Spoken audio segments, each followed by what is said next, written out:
नमस्कार दोस्तों, स्वागत है आप सभी का हमारे नए YouTube चैनल पर जिसका नाम है जैन नेगी मैथमेटिक्स। दोस्तों मैं हूं जैन नेगी और आप सभी का मैं अपने इस नए चैनल पर स्वागत करता हूं। दोस्तों हमारे द्वारा यह चैनल अलग से मैथमेटिक्स के लिए बनाया गया है। इस चैनल पर हम आपको मैथमेटिक्स का लगातार कंटेंट प्रोवाइड करेंगे और जितनी हेल्प हो सके उतनी करेंगे। दोस्तों इस चैनल पर हमारे द्वारा आगे आने वाले समय में कॉम्पिटिटिव सीरीज़ भी चलाई जाएगी जो कि आपको यूकेपीएससी, यूपीएससी और आपको लोअर सबऑर्डिनेट, समूह गौ, वीडियो, वीपीडीओ सभी एग्ज़ाम में फ़ायदेमंद साबित होगी। तो दोस्तों हम लोगों ने एलटी गणित के लिए एक विशेष सीरीज़ चलाई थी जिसमें हम आपको टॉपिक वाइज एमसीक्यू प्रोवाइड करवाते थे। तो दोस्तों उस सीरीज़ को हम क्रीसेंट एजुकेशन क्लासेस से इस चैनल पर शिफ्ट कर रहे हैं जिससे आपको डिस्ट्रैक्शन नहीं होगा। अब आपको यहाँ पर सिर्फ मैथ्स की वीडियो देखने को मिलेंगी, इससे आपको ज़्यादा से ज़्यादा फायदा होगा। दोस्तों इसमें आप ज़्यादा से ज़्यादा सहयोग करें क्योंकि जिस उद्देश्य की प्राप्ति के लिए हमने यह चैनल खोला है वो उद्देश्य तभी सफल होगा जब आप इसको ज़्यादा से ज़्यादा लोगों के बीच में शेयर करेंगे। आप इसको ज़्यादा से ज़्यादा उन लोगों तक पहुँचाएंगे जो लोग सच में मैथ्स को पसंद करते हैं। और इस चैनल पर नए हैं तो इसको जरूर सब्सक्राइब करें। तो दोस्तों आज हम आपके लिए स्टैटिक्स एंड डायनेमिक्स टॉपिक लेकर आए हैं। काफ़ी अच्छा ये टॉपिक है दोस्तों। पहले हम स्टैटिक्स यानी स्थिति विज्ञान के बारे में अच्छे से पढ़ेंगे, उसके बाद हम उस पर बेस्ड कुछ एमसीक्यू भी सॉल्व करेंगे। तो चलिए वीडियो को स्टार्ट करते हैं। तो दोस्तों आगे बढ़ने से पहले हम स्टैटिक्स की कुछ जानकारी ले लेते हैं क्योंकि हमें आगे बढ़ने से पहले कुछ इसके लॉ एंड टर्मिनोलॉजी के बारे में पता होना चाहिए, तभी जाके हम इसके एमसीक्यू इजीली सॉल्व कर पाएंगे। सबसे पहले स्टैटिक्स क्या है दोस्तों, इसको हम स्थिति विज्ञान बोलते हैं। ठीक है, ये आपकी मैकेनिक्स की ब्रांच है यानी कि यांत्रिकी की एक शाखा है। दोस्तों इसमें हम उन फोर्सेस के म्यूचुअल रिलेशंस के बारे में स्टडी करते हैं जो किसी ऑब्जेक्ट को लगकर उसको स्टेट ऑफ इक्विलिब्रियम में रखते हैं यानी कि उसको पोजीशन ऑफ रेस्ट में रखते हैं। जैसे कि मैं आपको बताता हूं, एक ऑब्जेक्ट है या एक बॉडी भी आप इसको बोल सकते हैं, इस पर कई तरह के फोर्स काम कर रहे हैं। ठीक है, मान लेते हैं इसमें कई तरह के फोर्स काम कर रहे हैं। ये F1 मान लेते हैं, ये F2 मान लो, ये F3 मान लो, ये F4 मान लो एंड सो ऑन। ठीक है, तो हम इन फोर्सेस के म्यूचुअल रिलेशन क्या हो सकते हैं उनकी स्टडी स्टैटिक्स में करते हैं। और ये आपका ऑब्जेक्ट पोजीशन ऑफ रेस्ट में है यानी कि विरामावस्था में है और ये जो फोर्स हैं वो आपके स्टैटिक इक्विलिब्रियम में कहलाते हैं। तो इनकी हम स्टडी करते हैं स्टैटिक्स के अंतर्गत। ठीक है, यानी कि स्थिति विज्ञान के अंतर्गत हम इसकी स्टडी करते हैं। सबसे पहले आपके आते हैं फोर्स। फोर्स क्या होता है? फोर्स दोस्तों वो एक्सटर्नल फैक्टर है जो किसी बॉडी की पोजीशन को चेंज करता है या फिर पोजीशन को चेंज करने का प्रयास करता है। देखिए कोई आपकी बॉडी है, अगर वो एक पोजीशन में है, मान लेते हैं वो रेस्ट में है, तो फोर्स एक ऐसा एक्सटर्नल फैक्टर है जो कि उसको रेस्ट से मोशन में ले आए। कहने का मतलब ये है कि अगर वो विराम अवस्था में है तो उसको वो गति अवस्था में ला सकता है। इसी तरह से अगर कोई बॉडी मोशन में है, ठीक है, तो फोर्स एक ऐसा एक्सटर्नल फैक्टर है जो कि उसको स्टेट ऑफ रेस्ट में लिया है। तो कहने का मतलब यह है किसी वस्तु की स्थिति में परिवर्तन करने का प्रयास फोर्स करता है, वो एक ऐसा एक्सटर्नल फैक्टर है जो उसकी स्थिति में परिवर्तन करेगा या फिर उसमें स्थिति के परिवर्तन का प्रयास करेगा। फोर्स को दोस्तों हम मैथमेटिकली इस रिलेशन से दिखाते हैं। फोर्स बराबर होता है मास इंटू एक्सेलरेशन। मास का मतलब होता है द्रव्यमान, ए मतलब एक्सेलरेशन यानी कि यहाँ पर ये रेखीय त्वरण है। सबसे पहले बात करें फोर्स की, तो दोस्तों फोर्स एक आपकी सदिश राशि है यानी कि एक वेक्टर क्वांटिटी है। इसमें मैग्नीट्यूड के संग संग डायरेक्शन भी होगी यानी कि ये डायरेक्शन पर भी डिपेंड करता है। इसके अलावा एक और चीज वेट और फोर्स में क्या अंतर है? वेट का मतलब यह है दोस्तों, किसी ऑब्जेक्ट के वेट से हमारा वो मतलब है कि सेंटर यानी कि एक अर्थ है, जिस फोर्स से अर्थ किसी ऑब्जेक्ट को अपने सेंटर की ओर को अट्रैक्ट करती है उसको वेट बोला जाता है उस ऑब्जेक्ट का। ठीक है, मान लेते हैं ये ऑब्जेक्ट है, इसका द्रव्यमान m है, तो mg यानी कि यहाँ पर m इंटू जी आ जाएगा। जो रेखीय त्वरण है यानी कि लीनियर एक्सेलरेशन है वो ग्रेविटेशन एक्सेलरेशन से कन्वर्ट हो जाएगा यानी रिप्लेस हो जाएगा, तो वो आपका अपने आप ही वेट बन जाएगा। तो वेट भी एक्चुअली क्या है? एक फोर्स है जिस फोर्स से अर्थ किसी ऑब्जेक्ट को अपने सेंटर की ओर को अट्रैक्ट करती है। तो इसका भी एसआई यूनिट न्यूटन है, इसकी एसआई यूनिट भी दोस्तों न्यूटन होगी। तो दोनों एक तरह के फोर्स हैं, ये भी आपको ध्यान में रखना है।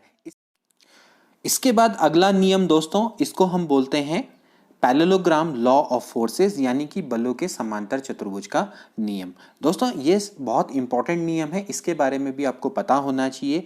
यह नियम क्या कहता है दोस्तों, अगर किसी पॉइंट पर या किसी बिंदु पर दो फोर्स काम कर रहे हैं और दोनों की दिशा अलग है, तो इनका रिजल्टेंट क्या होता है यह फोर्स बताता है। देखिए सपोज करो एक बिंदु हम ले लेते हैं, उस पर दो फोर्स काम कर रहे हैं, मान लेते हैं ए कोई पॉइंट है, इस पर दो फोर्स काम कर रहे हैं, एक पी मान लेते हैं, एक क्यू मान लेते हैं। ठीक है, आप इसको ध्यान से देखिएगा, दो फोर्स काम कर रहे हैं, एक पी न्यूटन और एक क्यू न्यूटन। ठीक है, तो हम ये दोस्तों मानते हैं कि ये पैरेललोग्राम की साइड के अलोंग काम कर रहे हैं, यानी कि हम यहाँ पर क्या करेंगे, पैरेललोग्राम को पूरा करेंगे। तो दोस्तों मैं क्या करूँगा, यहाँ पर पैरेललोग्राम को पूरा कर लूँगा। देखिए आप इसको ध्यान से देखिएगा, आपको बहुत अच्छा कॉन्सेप्ट लगेगा।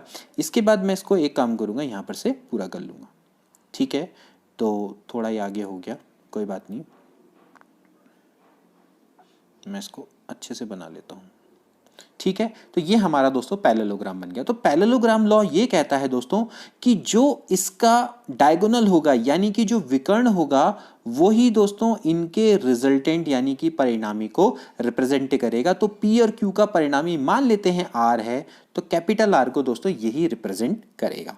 ये है दोस्तों पैरेललोग्राम लॉ ऑफ फोर्सेस। अब यहां से हमें कुछ टर्मिनोलॉजी याद करनी है, वो क्या है वो मैं आपको बताता हूं। लेट सपोज करो पहले मैं इसको कुछ नंबरिंग दे देता हूं, ये ABCD ये आपका एक पैरेललोग्राम है। ठीक है, तो मैं एक काम करता हूं, जो AB साइड है ना, मैं उसको थोड़ा एक्सटेंड कर लेता हूं। अगर मैं इसको एक्सटेंड करूंगा तो क्या होगा, देखिए इस तरह से मैं इसको एक्सटेंड कर लेता हूं आगे तक, और मैं एक काम करता हूं C से इस पर एक परपेंडिकुलर ड्रॉ कर लेता हूं। ठीक है, मैं एक काम करता हूं, यहां से एक परपेंडिकुलर मैं इसमें इस तरह से ड्रॉ कर देता हूं। ठीक है, तो देखिए क्या हुआ, यहां पर मैंने क्या किया कि C से मैंने परपेंडिकुलर ड्रॉ कर दिया, इसको मैं ABCDE मान लेता हूं। ठीक है, तो अब आप एक काम करिए, लेट सपोज करो मैं एक काम करता हूं कि मैं A जो आपका P और Q है, इसके बीच का मैं एंगल दोस्तों अल्फा मान लेता हूं। ठीक है, कि मान लेते हैं P और Q के बीच का एंगल अल्फा है, और P और R के बीच का एंगल कितना है, थीटा। ठीक है, और इस एंगल को मैं θ1 मान लेता हूं। आई होप कि अच्छे से समझ में आ रहा होगा।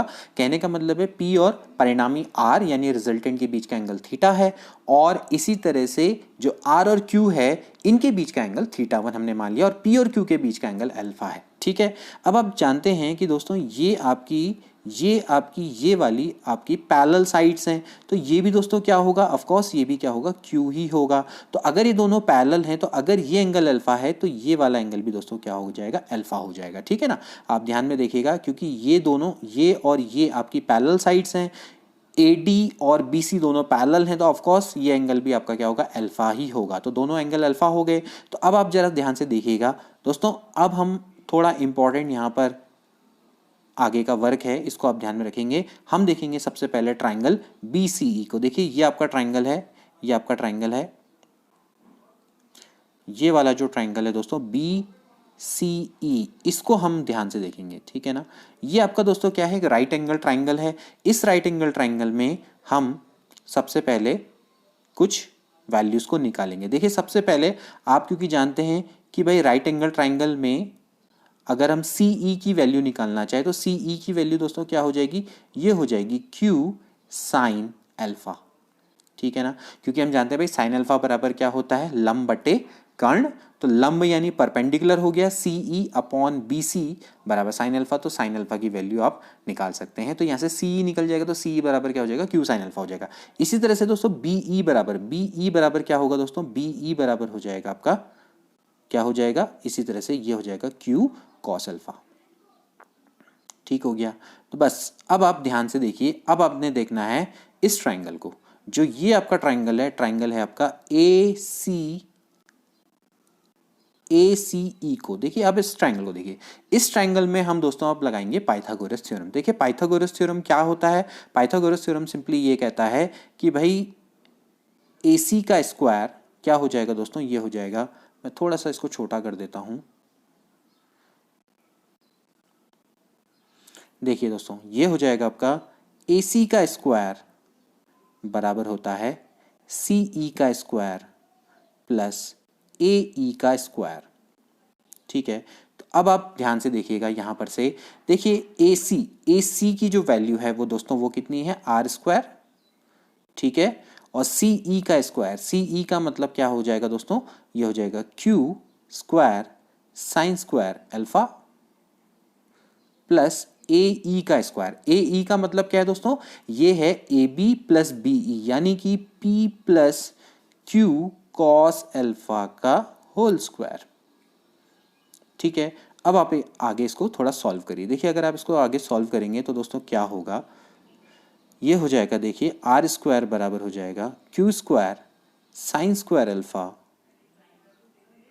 प्लस, नाउ ओपन करो इसको, P square Q square cos square alpha plus ये हो जाएगा 2PQ कॉस अल्फा। ठीक है, अब आप देख सकते हैं यहाँ पर से कि जो ये और ये फैक्टर हैं, इसमें अगर आप Q को कॉमन ले लेंगे तो अंदर क्या बच जाएगा, 1 बच जाएगा। Sine square alpha plus cos square alpha कितना होता है, 1 होता है। तो आर स्क्वायर बराबर क्या हो जाएगा दोस्तों, ये हो जाएगा P square plus Q square plus 2PQ cos alpha. दोस्तों ये सबसे इंपॉर्टेंट रिलेशन है, ये आपको ध्यान में रखना है कि भाई P square plus Q square plus 2PQ cos alpha, this is the most important relationship आपके P और Q और R के बीच में है, ये आपको ध्यान में रखना है। ठीक है, अब यहाँ से कई सारे इसके हम कुछ इंपॉर्टेंट यहाँ से रिलेशन निकाल सकते हैं, जैसे कि मतलब अगर आपका अल्फा अगर 90 डिग्री हो जाए, अगर अल्फा बराबर 90 डिग्री हो जाएगा तो क्या होगा दोस्तों, ये वाला फैक्टर आपका 0 हो जाएगा, तो आर स्क्वायर बराबर क्या हो जाएगा, P square plus Q square. ठीक है ना, क्योंकि राइट एंगल ट्राइंगल बन जाएगा तो भाई पाइथागोरस थ्योरम लग जाएगा। ठीक है, इसी तरीके से आप क्या कर सकते हो, अल्फा की वैल्यू 0 रख सकते हो तो भाई आर की वैल्यू P प्लस Q के बराबर हो जाएगी। जब आपका अल्फा एंगल 0 हो जाएगा तो आर की वैल्यू डायरेक्टली P और Q के बराबर हो जाएगी, क्योंकि हमें पता है कि भाई अगर दो बल एक ही डायरेक्शन में काम कर रहे हो तो उनका जो परिणामी होता है वो क्या होता है, उन दोनों के सम के बराबर हो जाता है। ठीक है, लेकिन अगर अल्फा की वैल्यू 180 हो जाए, कहने का मतलब ये है कि अगर P और Q डिफरेंट डायरेक्शन में काम कर रहे हैं, अगर एक P इधर को काम कर रहा है, Q इधर को काम कर रहा है, तो जो R है, R की वैल्यू क्या हो जाएगी, P माइनस Q हो जाएगी। अब ये डिपेंड करेगा कि ये P माइनस Q में कौन बड़ा है, P बड़ा है या Q बड़ा है। ठीक है ना, तो इसलिए इसका जो परिणामी होगा दोस्तों किस डायरेक्शन में काम करेगा, बड़े वाले बल की दिशा में काम करेगा। ठीक है ना, अब आप देख सकते हैं, जैसे सपोज करो दो बंदे हैं, वो एक मेज पे बल लगाते हैं, एक अपनी ओर को खींचता है, एक अपनी ओर को खींचता है। भाई जिसका ज्यादा बल होगा, जो मेज है वो उसी की ओर को तो जाएगी ना। तो भाई यही है कि माना अगर ये P लगा रहा है, Q लगा रहा है बल, तो माना P का बल अगर Q से ज्यादा है तो जो P माइनस Q है उसकी डायरेक्शन कहाँ की ओर को होगी, P की ओर को होगी। समझ में आया ना, तो ये चीज को आपको समझ में आना चाहिए, जिसका बल ज्यादा बड़ा होगा,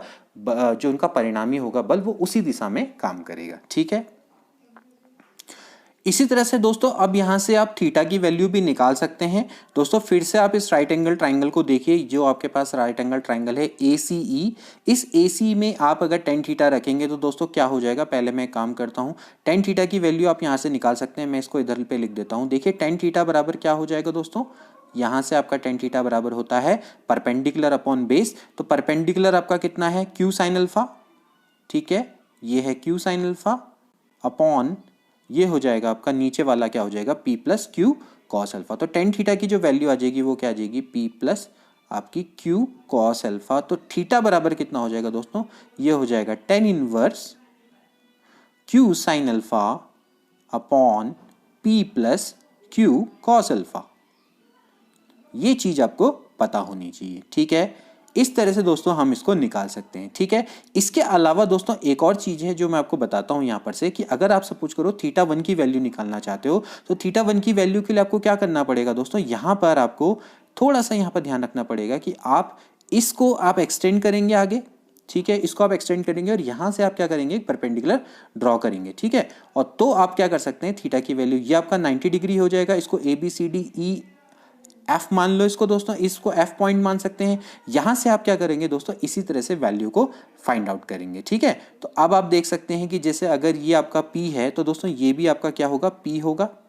ठीक है, तो ये वाला जो फैक्टर है दोस्तों आप निकाल सकते हैं। ये वाला जो फैक्टर है दोस्तों क्या हो जाएगा, ये आपका इस तरह से हम क्या कर सकते हैं, इसको फाइंड आउट कर सकते हैं। ठीक है, इसको निकालिए।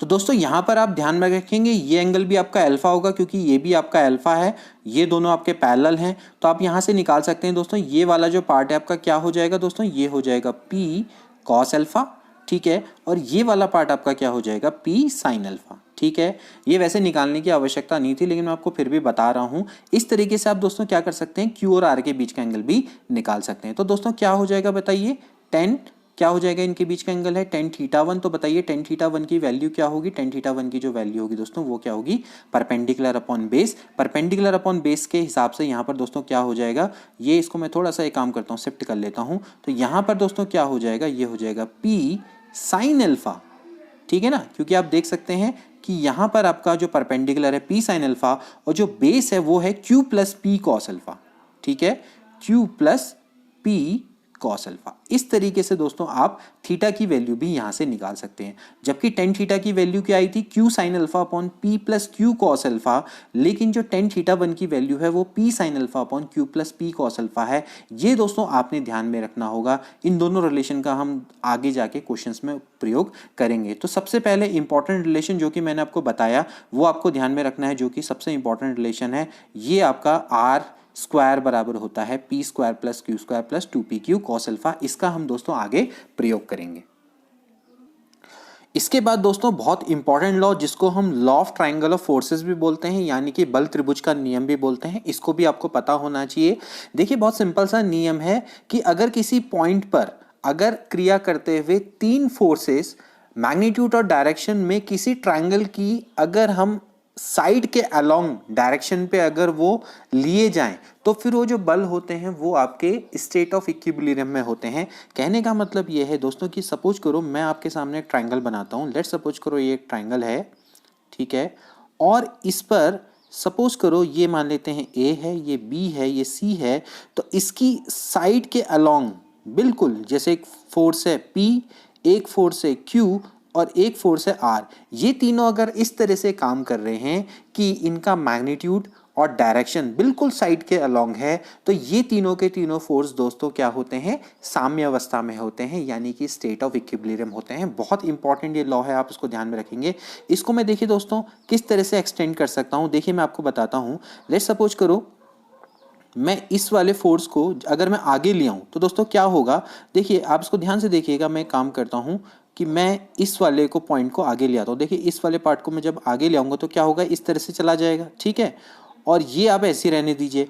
और देखिए ये वाला जो है, ये वाला जो है, इसके बिल्कुल मैं पैरेलल यहाँ पर एक लाइन इस तरह से खींच देता हूँ। तो दोस्तों ये किसको रिप्रेजेंट करेगा, ऑब्वियसली Q को। ये किसको रिप्रेजेंट करेगा, R को, और ये रिप्रेजेंट करेगा P को। और ये है वो पॉइंट, ठीक है, इस पॉइंट पर ये तीनों फोर्स काम कर रहे हैं और इस तरीके से इनको एक ट्राइंगल की तीन साइड के अलोंग हम रिप्रेजेंट कर सकते हैं। तो ये आपके स्टेट ऑफ इक्विलिब्रियम है। देखिए दोस्तों ये कैसे हुआ, देखिए एज वी नो दैट कि भाई अभी हमने इससे पहले पढ़ा था त्रिभुजों का, हमने जो समांतर चतुर्भुज का जो नियम पढ़ा था उसके अकॉर्डिंग क्या होता है दोस्तों कि अभी हमने पढ़ा था कि अगर आपका P और Q दो फोर्स हैं और अगर हम एक काम करें कि अगर हम समांतर चतुर्भुज को पूरा कर लें तो जो R है, जो इसका डायगोनल है दोस्तों, वो किसको रिप्रेजेंट करेगा, वो रिप्रेजेंट करेगा P और Q को, है ना।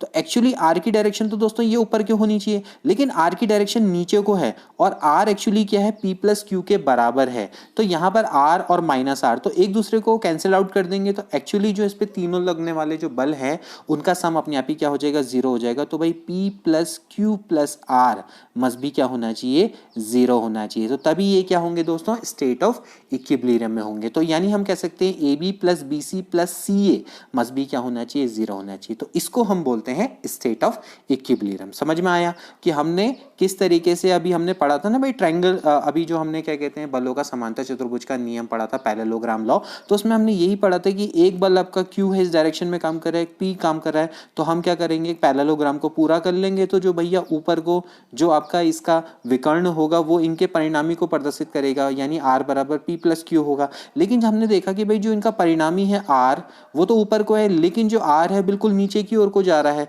तो एक्चुअली ये किसको रिप्रेजेंट करेगा, ये एक दूसरे के अगेंस्ट हैं। ये बिल्कुल ये R ऊपर की ओर को है, ये R नीचे की ओर को है, तो एक दूसरे को कैंसिल आउट कर देंगे, यानी कि एक तरीके से ये है स्टेट ऑफ इक्विलिब्रियम में। समझ में आया। इसी तरह से दोस्तों आप इस लॉ को एक्सटेंड भी कर सकते हैं, जिसको हम पॉलीगन लॉ ऑफ फोर्सेस भी बोला जाता है या बल बहुभुज भी बोला जाता है। जैसे सपोज करो एक पॉलीगन पे, ये आपके पास एक पॉलीगन है और इस तरीके से ये देखिए दोस्तों आपके पास एक पॉलीगन है, ठीक है ना।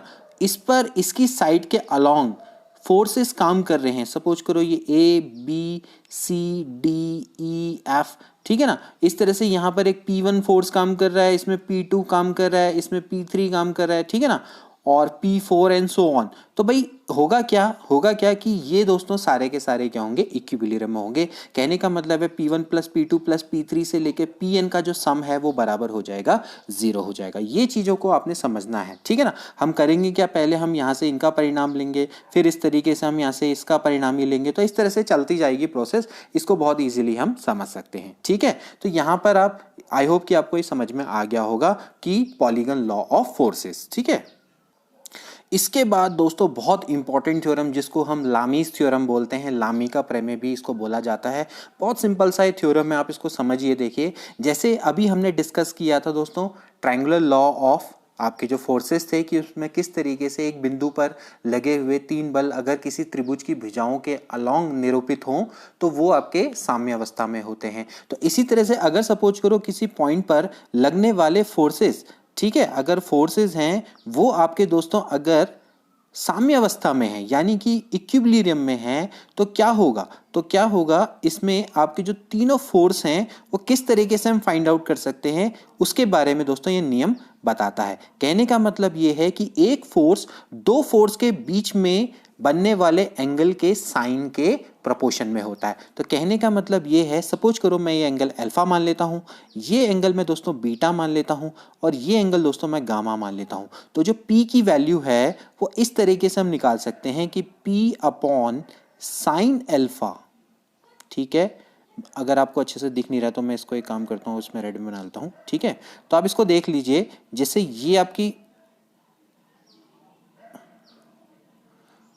आपकी साइड है, ये है और ये है, ठीक है। ये 3 के 3 बल आपके संतुलन में है। तो जो P है तो P क्या होगा, R और Q के बीच में बनने वाले एंगल के साइन के प्रोपोर्शन में होगा। तो P अपॉन साइन अल्फा बराबर क्या हो जाएगा दोस्तों, Q, देखिए ये हो जाएगा Q अपॉन, देखिए इसके बीच में कितना एंगल बन रहा है, इनके बीच में एंगल बन रहा है गामा, तो Q अपॉन साइन गामा बराबर हो जाएगा R अपॉन, देखिए जो R है और इनके बीच में एंगल कितना बन रहा है दोस्तों, बीटा, ठीक है ना। तो इस तरीके से हम कर सकते हैं, ठीक। हालांकि चलो यहाँ पर बीटा होना चाहिए था, गामा होता है, लेकिन इससे कोई फर्क नहीं पड़ता। तो भाई P अपॉन साइन अल्फा बराबर Q upon sine gamma is equals to R upon sine beta. It is a most important law statics में, आपको इसको ध्यान में रखना है, ठीक है। इसके अलावा एक आपका साइन लॉ भी होता है, ये भी आपको पता होना चाहिए। जैसे कि आपके पास एक ट्राइंगल है ABC, ठीक है। इसमें जो A है इसके सामने वाली साइड को हम स्मॉल a से रिप्रेजेंट करते हैं, B के सामने वाली को स्मॉल b से, C के सामने वाली को स्मॉल c से, ठीक है। ये एंगल आपका A है, B है, C है। तो इसको भी आपने ध्यान में रखना है दोस्तों कि आपका A upon sine of A बराबर होता है B upon sine of B बराबर होता है C upon sine of C, ठीक है। इसको भी आपने ध्यान में रखना है, ठीक है। ये आपका साइन लॉ है, थोड़ा थोड़ा आपका लामीज थ्योरम से ही मिलता जुलता है। लेकिन लामीज थ्योरम में हम दोस्तों क्या करते हैं कि जो फोर्स है वो फोर्स अगर आपके एक पॉइंट्स में लगने वाले 3 फोर्स अगर स्टेट ऑफ इक्विलिब्रियम में है तो जो एक फोर्स होता है वो 2 फोर्स के बीच में बनने वाले एंगल के साइन के प्रोपोर्शन में होता है। यही दोस्तों लामीज का थ्योरम है, ठीक है। इसका कन्वर्स भी बिल्कुल ट्रू है। कन्वर्स का मतलब ये है कि अगर P अपॉन साइन अल्फा बराबर Q अपॉन साइन बीटा कह सकते हैं। चलो थोड़ा सा इसको सिंपल बना लेते हैं ताकि आपको कोई दिक्कत ना हो। चलो इसको बीटा बना लेता हूँ, इसको गामा बना लेता हूँ, ठीक है ना। तो Q अपॉन साइन बीटा और साइन गामा, ठीक है, एक तरीके से क्रम में आ जाएंगे ना। तो P अपॉन साइन अल्फा बराबर Q अपॉन साइन बीटा बराबर R अपॉन साइन गामा। तो इसका मतलब ये है कि PQR इन इक्विलिब्रियम यानी कि स्टेट ऑफ इक्विलिब्रियम में। तो दोस्तों इसको 3 बलों का संतुलन भी कहा जाता है। तो बहुत इंपॉर्टेंट लॉ है, इसको आप ध्यान में रखेंगे। तो देखिए दोस्तों अब हम इस पर बेस्ड कुछ क्वेश्चन करते हैं जो कि LT एग्जाम के लिए बहुत इंपॉर्टेंट होगी। देखिए PGT परीक्षा 2004 में आया है। आपके सामने सिंपल सा स्टेटमेंट दे रखा, if 3 concurrent forces in a plane are in equilibrium then each force is proportional to the sine of angle between the other two is known as। अभी हमने इसके बारे में पढ़ा था दोस्तों कि कॉन्करेंट फोर्स का मतलब क्या होगा, एक ही पॉइंट है, एक ही पॉइंट पर लगने वाले आपके 3 फोर्स हैं, ठीक है, वो आपके दोस्तों क्या है, स्टेट ऑफ इक्विलिब्रियम में है। तो जो P है वो 2 फोर्स के बीच के जो एंगल है उसके साइन के प्रोपोर्शन में होता है। इसको क्या बोला जाता है दोस्तों, इसको लामीज थ्योरम बोला जाता है। अभी हमने इसके बारे में डिस्कस किया था। तो भाई ना ये law of triangle of force है, ये भी मैंने अभी आपको बताया। Law of parallelogram of forces है, ये भी मैंने अभी आपको बताया। कन्वर्स ऑफ लामीज थ्योरम मैंने बताया कि जस्ट उसका उल्टा होता है कि अगर P अपॉन साइन अल्फा बराबर Q अपॉन साइन बीटा बराबर R upon sine gamma, then उसके बाद P Q R क्या होते हैं, इक्विलिब्रियम में होते हैं। तो ये कन्वर्स भी नहीं है, तो देखा जाए तो नन ऑफ दीज है। तो देखा जाए तो किस तरीके से दोस्तों कितना इंपॉर्टेंट है इस लॉ को पढ़ना। अब आपको उस लॉ को पढ़ने के बाद आप इसको इजीली सॉल्व कर सकते हैं। इसके बाद देखिए दोस्तों एक और प्रश्न जो कि टीजीटी परीक्षा 2013 में आया है। एक बिंदु पर लगने वाले 3 बल यदि संतुलन में हो तो प्रत्येक बल अन्य 2 बलों के बीच के कोण की ज्या के समानुपाती होता है। उक्त प्रमेय को क्या बोला जाता है? क्या बोलते हैं दोस्तों इसको? लामी का प्रमेय। अभी बताया था। तो कितना इंपॉर्टेंट है दोस्तों ये प्रमेय याद करना। इसके बाद अगला प्रश्न देखिए दोस्तों, एक बल क्षैतिज दिशा से 30 कोण की पर क्रिया करता है। यदि क्षैतिज दिशा में उसका वियोजित भाग 10√3 किलोग्राम भार हो तो वह बल होगा। The force act an angle of 30 degree with horizontal if it's resolve part in horizontal direction is 10√30 kg weight, then the force is. पहले मैं आपको दोस्तों बता दूं, एक फोर्स है, ये देखिए दोस्तों ये फोर्स है, ये आपका 30 डिग्री का एंगल बनाता है क्षैतिज से, ठीक है, ये 30 डिग्री का एंगल बनाता है। लेट सपोज करो मैं इसको थीटा मान लेता हूं। तो दोस्तों इसके रिजॉल्व पार्ट क्या होते हैं? एक होता है एफ कॉस थीटा, जहां को एंगल होता है हमेशा ध्यान में रखना वहां पर कॉस थीटा होता है, और जब इस लाइन पे जो परपेंडिकुलर होता है वो आपका इसका एफ साइन थीटा होता है, ठीक है, यानी कि resolve part in Y direction. अब आप क्या करेंगे, दोनों का स्क्वायर करके जब ऐड करेंगे और फिर उसका स्क्वायर रूट कर देंगे तो दोस्तों आपका एफ आ जाएगा, ठीक है। इस तरीके से दोस्तों हम क्या करते हैं, रिजॉल्व पार्ट यानी कि कंपोनेंट को निकालते हैं in X direction and Y direction. ध्यान में रखेंगे आप, आगे इस पर बेस्ड और भी क्वेश्चन आएंगे हमारे आगे, बहुत सारे क्वेश्चन हम सॉल्व करेंगे तो आपको पता लग जाएगा। तो देखिए यहाँ पर आपको क्या दे रखा है, यहाँ पर आपको रिजॉल्व पार्ट यानी कि एफ कॉस 30 ये आपको दे रखा है। एफ कॉस 30 की वैल्यू है, ये आपको दोस्तों दे रखी है, ये आपको दे रखी है इसमें 10√3 kg वेट, ठीक है। तो 10√3 इसकी वैल्यू आपको दोस्तों दी हुई है। तो एफ कॉस 30 की वैल्यू कितनी होती है दोस्तों, √3/2 इजिकल्स टू हो जाएगा 10√3। तो √3 से √3 कैंसिल आउट हो जाएगा और इस तरीके से यहाँ पर हो जाएगा एफ इजिकल्स टू 20, ठीक है। तो 20 Newton is a right answer. तो 20 न्यूटन इसका राइट आंसर है, kg वेट इसका राइट आंसर है, ठीक है। इस चीज को आपने ध्यान में रखना है, ठीक है। तो फोर्स इज 20 kg वेट। इसके बाद देखिए दोस्तों अगला प्रश्न, एक कण पर लगे 3 बल संतुलन में हैं, उनमें से 2 बल एक दूसरे से समकोण बनाते हैं और एक का बल दूसरे से दुगना है। तीसरे बल की मापांक 10 न्यूटन है, तो अन्य 2 की मापांक क्या होगी? मैंने आपको दोस्तों बताया था कि अगर 3 बल संतुलन में होते हैं तो यानी अगर ये P है, ये Q है और ये R है, तो तीनों के तीनों जब इक्विलिब्रियम में होते हैं तो क्या होता है दोस्तों कि P + Q बराबर आपका -R होता है। कहने का मतलब है कि P + Q + R बराबर 0 हो जाता है। तो कहने का मतलब ये है कि P + Q बराबर -R यानी कि P + Q बराबर R है, यानी कि वो जो तीसरा बल होता है दोनों के परिणामी के बराबर होता है, लेकिन भले ही चाहे उसकी डायरेक्शन नेगेटिव हो। तो इस केस में हम क्या कर सकते हैं दोस्तों, जो परिणामी वाला फॉर्मूला है वो लगा सकते हैं कि R² बराबर क्या हो जाएगा, P² + Q² + 2PQ cos alpha. भाई बात तो यही है ना कि अगर तीनों बल अगर संतुलन में हैं तो भाई P + Q + R बराबर 0। तो जो P + Q है उसका सम R के बराबर तो होना चाहिए, यानी P और Q का जो परिणामी है वो R के बराबर होना चाहिए, तभी तो जाके वो एक दूसरे को बैलेंस करेंगे ना। तो P और Q का परिणामी डेफिनेटली R के बराबर होगा, भले ही वो उसकी डायरेक्शन नेगेटिव में हो। तो यहाँ पर हम दोस्तों इस फॉर्मूले का प्रयोग कर सकते हैं। तो इस फॉर्मूले का प्रयोग हम करेंगे तो यहाँ पर आप देखिए सबसे पहले कि भाई आपको P और Q के बीच का जो एंगल है वो दोस्तों कितना दे रखा है, वो दे रखा है 90 डिग्री, ठीक है। तो दोनों के बीच का एंगल 90 डिग्री है, तो ये वाला टर्म तो गया। तो भाई R² बराबर क्या आ जाएगा, P² + Q², ठीक है। अब आपको R की वैल्यू यानी कि तीसरे बल की आपको वैल्यू 10 दे रखी है, तो आप इसको रखिए तो 10 का स्क्वायर बराबर हो जाएगा P² + Q²। और इसके अलावा आपको ये भी दे रखा है दोस्तों कि भाई एक बल दूसरे का दुगना है, यानी कि हम मान लेते हैं लेट Q बराबर ट्वाइस ऑफ P। तो अगर Q बराबर ट्वाइस ऑफ P है तो यहाँ पर अगर हम इसको रखेंगे तो दोस्तों ये हो जाएगा 4P²। तो 5P² बराबर हो जाएगा 100। तो P बराबर हो जाएगा दोस्तों √20। ठीक है, √20 को आप क्या लिख सकते हैं, 2√5 लिख सकते हैं, या फिर आप √20 रहने दो, चलो कोई फर्क नहीं पड़ता। ठीक है, अब इसके बाद अगर P मिल गया तो भाई Q भी मिलना आसान है। तो Q कैसे मिलेगा, Q की वैल्यू क्या हो जाएगी, ट्वाइस ऑफ P। तो Q की वैल्यू दोस्तों हम रख देंगे ट्वाइस ऑफ P। तो ये हो जाएगा आपका ट्वाइस ऑफ P हो जाएगा 4√5।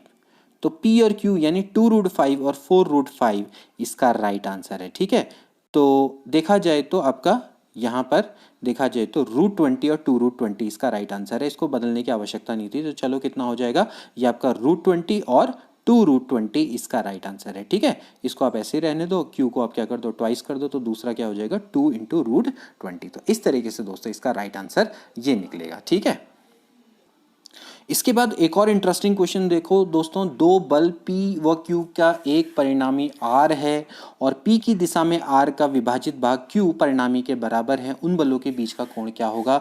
दो force P and Q have resultant R and the resolved part of R in the direction of P is of magnitude Q, the angle between the two forces। तो देखिए दोस्तों, हम इसमें parallelogram law of forces का दोबारा से हम प्रयोग करने वाले हैं। किस तरह से हम करेंगे, देखिए यहाँ पर आपके सामने एक मैं पैरेललोग्राम बनाता हूँ। एक पैरेललोग्राम ये इस तरीके से हम बनाएंगे, ये आपका पैरेललोग्राम है। ठीक है, तो हमने आपको बताया था कि अगर सपोज करो, देखिए ये अगर आपका P रिप्रेजेंट करता है, ये Q रिप्रेजेंट करता है। ठीक है, तो ये एक्चुअली ये किसको रिप्रेजेंट करेगा दोस्तों, ये R को रिप्रेजेंट करेगा। ठीक है, ये आपको बताया गया है। ठीक, तो लेट सपोज करो इन दोनों के बीच का एंगल P और Q के बीच का एंगल है अल्फा, और जैसे कि मैंने आपको बताया था कि ये एंगल थीटा होता है। तो देखिए अभी हमने पहला क्वेश्चन किया था कि अगर ये R है तो दोस्तों ये वाला क्या होता है, पार्ट R cos थीटा होता है। तो दोस्तों ये वाला जो नीचे वाला पार्ट है वो एक्चुअली किसके बराबर है, R cos थीटा के बराबर है। तो यहाँ पर हम एक काम करते हैं, थोड़ा सा जैसे कि हमने वहाँ पर कंस्ट्रक्शन किया था, यहाँ पर थोड़ा हम कंस्ट्रक्शन कर लेते हैं। देखिए दोस्तों, अगर मैं इसको इस तरह से ज्वाइन करूँगा ये, ठीक है, तो अब यहाँ पर आप देख सकते हैं ये आपका ट्राइंगल पूरा कंप्लीट हो जाएगा। ये कंप्लीट हो गया ट्राइंगल। ठीक है, तो यहाँ पर आप देखिए, थोड़ा आप इसको ध्यान से देखिएगा कि यहाँ पर देखिए इस वाले ट्राइंगल, इसको A, B और C मान लेते हैं। ठीक है, तो अब आप इसमें देखिएगा कि जो R है, R का जो रिजॉल्व पार्ट है, रिजॉल्व पार्ट एक्चुअली क्या होगा दोस्तों, वो होगा R cos थीटा। ठीक है, resolve part in the direction of P क्या होता है, R cos थीटा। ये अगर R है तो ये वाला क्या होगा, R cos थीटा होगा। लेकिन दोस्तों अगर R cos थीटा की वैल्यू अगर हम देखें तो वो एक्चुअली क्या है दोस्तों, ये आपका क्या है, ये सपोज करो इसको मैं D मान लेता हूं, तो एक्चुअली वो क्या है दोस्तों, इसके और इसके बराबर। इसकी वैल्यू देखो, जैसे मैंने आपको पिछले वाले जब मैंने पैरेललोग्राम लॉ बताया था तो कैसे बताते हैं, ये अगर Q है तो दोस्तों अगर ये अल्फा है तो ये भी दोस्तों क्या होगा, अल्फा। तो ये वैल्यू आपकी कितनी होगी, ये होगी Q cos अल्फा। ठीक है, तो एक्चुअली जो R cos थीटा है वो आपका दोस्तों P + Q cos अल्फा के बराबर होगा या नहीं होगा। ठीक है, और साथ में आपको ये दे रखा है ऊपर क्वेश्चन में कि भाई जो आपका two forces P and Q have resultant R and the resolved part of R in the direction P is of magnitude Q। तो देखिए इसका जो मैग्नीट्यूड है दोस्तों वो कितना दे रखा है, Q, यानी R cos थीटा आपको Q के बराबर दोस्तों दिया हुआ है। तो आपको अल्फा की वैल्यू निकालनी है। तो अब देखिए कितना सिंपल हो गया, Q को कॉमन ले लेंगे तो क्या बन जाएगा, 1 - cos alpha. 1 - cos alpha actually कितना होता है, 2 sin² अल्फा/2। ठीक है, और फिर अब अगर आप इसको सॉल्व करेंगे तो it will become P/2Q equals to sin² alpha. उसके बाद बस आपको थोड़ा बहुत कैलकुलेशन करनी है और एक उसमें कुछ नहीं रह जाता। तो sin अल्फा/2 बराबर हो जाएगा √P/Q।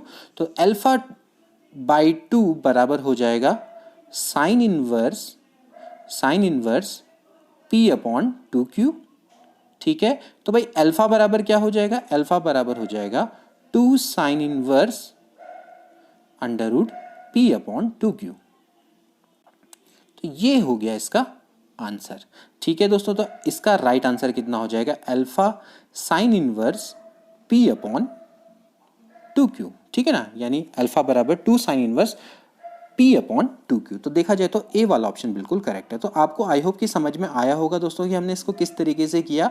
जैसा कि आपको बोला है कि ये R है, तो अगर ये R है तो ये दोस्तों इसका रिजॉल्व पार्ट है। तो जैसा कि हमने पिछले बार जब पैरेललोग्राम लॉ प्रूव भी किया था, तो हम इसको देखिए कितने इजीली हम इसको प्रूव कर सकते हैं कि भाई जो R है वो R cos थीटा होगा इसका रिजॉल्व पार्ट।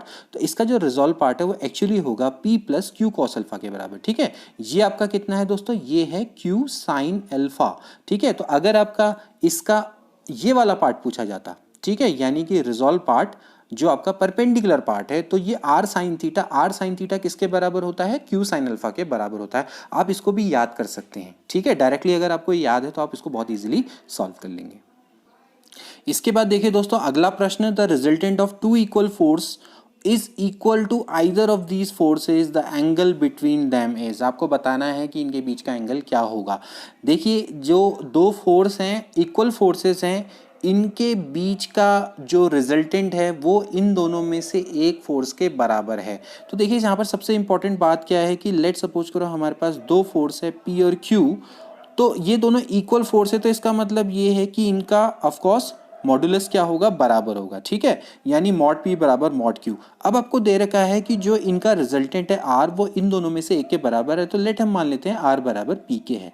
ठीक है, तो अब आपको जैसे कि फॉर्मूला पता है कि भाई फॉर्मूला क्या होता है, आर स्क्वायर बराबर होता है P square plus Q square plus 2PQ cos alpha. ठीक है, यहाँ पर ध्यान रहे कि जो P और Q होते हैं ये मॉडुलस में होते हैं। ठीक है, तो भाई सीधी सीधी बात है कि अगर R की जगह पर हम क्या रख देंगे, P स्क्वायर रख देंगे, तो ये हो जाएगा P square plus Q square plus 2PQ cos alpha. ठीक है, P स्क्वायर से P स्क्वायर कैंसिल आउट हो जाएगा। ठीक, और Q स्क्वायर प्लस 2PQ, देखिए मॉड P और मॉड Q है, एज वी नो दैट कि भाई मॉड दोनों का बराबर है, तो हम इसको सीधे सीधे क्या लिख सकते हैं दोस्तों, Q स्क्वायर लिख सकते हैं, बराबर क्या हो जाएगा 0। ठीक है ना, mod P mod Q, mod P बराबर है P और Q, मॉड P बराबर है मॉड Q, दोनों का मैग्नीट्यूड बराबर है, तो दोनों को जब हम प्रोटेक्ट करेंगे भाई क्या आ जाएगा, मॉड Q का स्क्वायर आ जाएगा which is nothing but Q square. ठीक है, तो Q स्क्वायर तो यहाँ को चला गया, तो यहाँ पर क्या बचेगा, 1 प्लस 2 कॉस अल्फा बराबर 0। ठीक है, तो भाई कॉस अल्फा बराबर कितना आ जाएगा, -1/2। अब -1/2 कितने में होता है दोस्तों, ये होता है पाई माइनस, यानी कि 180 माइनस कितने में होती है दोस्तों, पाई/3। ठीक है, यानी कि आपका 180 में से जब आप 60 माइनस करते हैं तो इसकी वैल्यू निकल कर आती है। तो कॉस अल्फा बराबर हो जाएगा कॉस 2π/3 यानी कि 120 डिग्री। तो अल्फा बराबर आपका कितना आ गया दोस्तों, 120 डिग्री। ये इसका राइट आंसर है। ठीक है, तो यानी डी वाला ऑप्शन बिल्कुल इसका करेक्ट है। तो आई होप दोस्तों कि आपको आज के प्रश्न अच्छे से समझ में आए होंगे। आज हमने टॉपिक बताया तो इसलिए ज़्यादा क्वेश्चन नहीं करवा पाए। अगले टॉपिक में हम आपके लिए ज़्यादा से ज़्यादा प्रश्न लेकर आएंगे।